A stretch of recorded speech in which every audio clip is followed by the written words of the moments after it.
Salut, moi c'est Eddie Landry et bienvenue sur ma chaîne YouTube. Dit comme ça paraît un peu bizarre, genre t'es qui, qu'est-ce que tu fais, pourquoi tu débarques comme ça et tout. Du coup, je vais expliquer ça de façon plus globale en fait. Donc moi, comme je disais, je m'appelle Eddie Landry et là tu es sur ma chaîne YouTube, enfin sur une vidéo de ma chaîne YouTube, la première vidéo de ma chaîne YouTube. En gros, qu'est-ce qui va se passer en fait? Ma chaîne, ça sera une chaîne de réaction, tout court. Genre, on va réagir à des concepts développés par d'autres personnes, on va réagir à des vidéos, on va réagir à des trades. Parce qu'on en fera aussi des trades qui peuvent se passer sur Twitter ou sur Reddit. On va réagir à tout cela dans le but en fait de transmettre de l'émotion tant positive à travers de la bonne humeur, du fou rire, et des fins heureuses, d'histoire, ou bien de l'émotion aussi un peu creepy, genre histoire de psychopathe, histoire d'horreur, histoire à faire un peu tremblant, genre histoire d'équilibrer le bail un peu, tu vois. On va pas tout le temps sourire, rigoler, sinon ça, à la fin on va un peu s'ennuyer en fait. Du coup, en gros, c'est ça. Donc, c'est de ça que va parler ma chaîne. J'ai fait l'effort de faire une description de la chaîne en question pour expliquer plus globalement ce qui va se passer dans tout le long durant.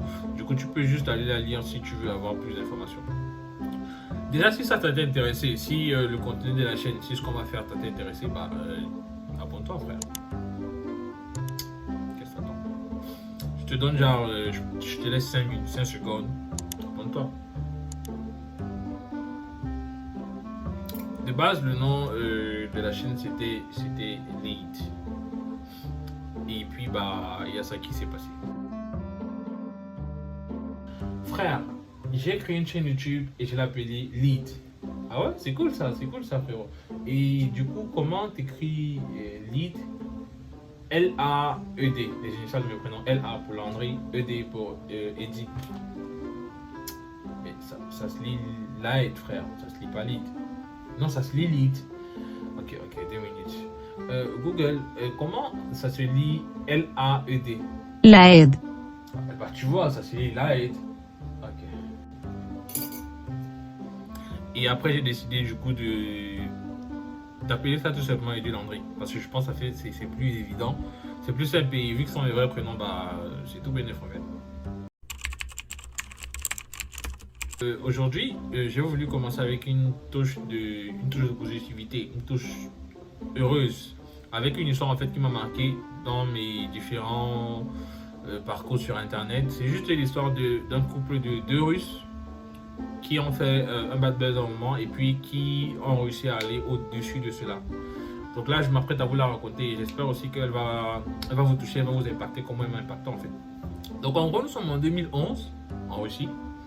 Et là, on va parler de Dimitri et d'Annabelle, qui sont bien évidemment des prénoms d'emprunt. Qui sont Dimitri et Annabelle? Dimitri et Annabelle sont un couple comme tous les autres couples normaux. Sauf que Dimitri et Annabelle, c'est eux en fait. Et ouais, c'est pas une mère avec son enfant, c'est bien un mec avec sa meuf. Et du coup, le problème, si on peut appeler ça comme ça, c'est que à chaque fois que Dimitri ou Annabelle décide de poster une photo d'eux sur leurs réseaux sociaux, ce qui se passe, c'est juste qu'il y a une déferlante de commentaires haineux à l'endroit d'Annabelle. Et comme ça, tout le temps, principalement par rapport à son physique. Et le commentaire qui revient le plus souvent, c'est celui qui dit à Dimitri, qu'est-ce que tu fais avec cette meuf, tu vas jamais mettre longtemps avec cette meuf, votre relation elle va jamais mettre longtemps, ta meuf elle est claquée au sol, etc. Il faut aussi mentionner le fait que Dimitri c'est un membre de l'armée russe. Du coup de base, les émotions c'est pas trop son truc en fait. Mais là en fait il va faire preuve de vraiment sang-froid où à chaque fois en fait il y a cette déferlante de commentaires haineux, lui ce qu'il trouve juste la réponse c'est que qu'il aime sa femme comme elle est, il aime sa meuf comme elle est. Il est plus axé personnalité. Ça veut dire que tant qu'elle est brillante, tant qu'elle est aimante et tout, lui ça le suffit en fait. Ce à quoi il ressemble, c'est pas trop son problème. Mais c'est pas ça qui empêche les commentaires haineux.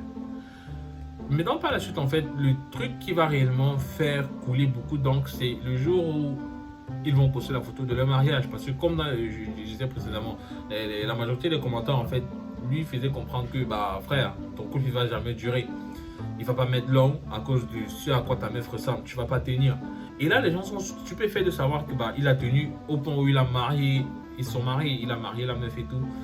Mais bizarrement, ce sont les mêmes commentaires qui reviennent du genre, ok, frère, on t'a dit que ensemble, vous n'allez pas tenir longtemps. T'as fait le mec, t'es allé l'épouser, ok, il n'y a pas de souci, mais même là, votre mariage, il sera claqué, il va pas mettre long, etc., etc., etc. Maintenant, face à cette nouvelle déferlante de commentaires, parce que là, c'est réellement, le volume était déjà multiplié, limite par 10. Ils ont réellement reçu une tonne de commentaires haineux par rapport à la photo du mariage. T'imagines le plus beau jour de ta vie, tu veux le partager avec des gens et tout ce que tu reçois sont des insultes. Bizarre. Bah, ce qu'ils ont juste décidé, c'est d'arrêter de répondre et d'arrêter de poster des photos d'eux. Tout simplement, qui vont vivre leur couple, leur nouveau foyer entre eux et ça va rester là. Ils vont rester là. Like, ok, c'est bon. Les commentaires. Maintenant, en fait, ce qui se passe, c'est que après ça, le buzz finit par se tasser, plus personne n'en parle et c'est comme ça qu'il s'évapore en fait dans la nature. Mais maintenant, un journaliste en fait russe, en quête de buzz, et ça je parle des années après en fait, il se rappelle de l'histoire de Dimitri et d'Annabelle et puis il s'est dit voilà le buzz que je cherche, voilà le scoop que je cherche. Et il se donne juste pour objectif de retrouver le couple pour savoir qu'est-ce qu'ils sont devenus. Aussi simple que ça. Donc le mec il va investiguer, il va se renseigner un peu partout et finalement il va retrouver le couple. Et sa découverte elle sera incroyable en fait. Donc ce qui se passe c'est quoi? C'est que premièrement ils sont toujours ensemble. Du coup les haters et les commentaires ça dégage. Et deuxièmement il y a un énorme changement avec Annabelle. Énorme changement énorme changement par rapport à quoi?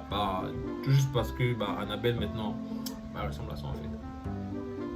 Et ouais. Dans ta mère, les commentaires haineux.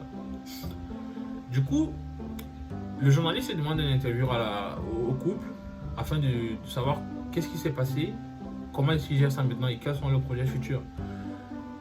Et il commencera à donner la parole à la femme en fait, afin qu'elle s'explique en fait, afin qu'elle essaie afin qu'elle explique ce qui s'est passé.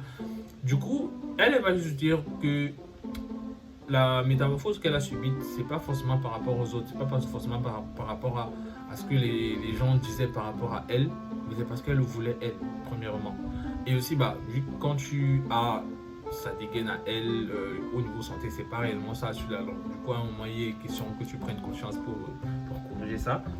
Et du coup, c'est ce qu'elle explique avoir fait. Donc, elle s'est juste sentie à un moment où il fallait qu'elle change, qu'il fallait qu'elle prenne soin d'elle, qu'elle essaye de se remettre en valeur et tout. Ça a pris des années, mais elle y est arrivée. Et justement, avec les encouragements de son mari par la même occasion. Et du coup, quand on demande à son mari, maintenant, frère, au départ, tu disais que c'était juste sa personnalité qui l'intéresse. Maintenant qu'elle a changé drastiquement au niveau physique, quelles sont tes impressions? Tout ce que le mec lui a pu répondre, c'est juste que avant, elle était brillante, elle était aimante, elle était charmante. Et puis là, c'est un top modèle en plus. C'est tout bénéf en fait. Genre, j'ai tout le paquet, j'ai le jackpot. Donc, je peux pas me plaindre de ça, je suis content. Elle a fait pour nous et j'ai été là pour elle. Le résultat, il est là. Je ne peux qu'être content en fait. Et c'est sur cette touche en fait que le journaliste a pris l'interview et a rendu ça public. Moi, ce qui m'a réellement marqué dans cette histoire en fait, c'est juste que la meuf en fait, elle n'a pas changé parce que les gens le voulaient. Elle a changé pour elle. Et c'est une chose en fait de base. C'est une chose en fait que moi je pense que c'est important. Changer pour vous et non pour les autres. Changer parce que vous le souhaitez et non parce que quelqu'un vous a demandé de le faire. Parce que lorsque vous changez parce que quelqu'un vous a demandé de le faire, si devant il y a un souci, c'est pas la personne qui vous a demandé de changer qui va assumer, c'est vous. Alors autant mieux le faire pour soi-même. C'est la morale de l'histoire et moi c'est ce qui m'a personnellement marqué. Du coup si tu as aimé l'histoire, tu peux liker la vidéo.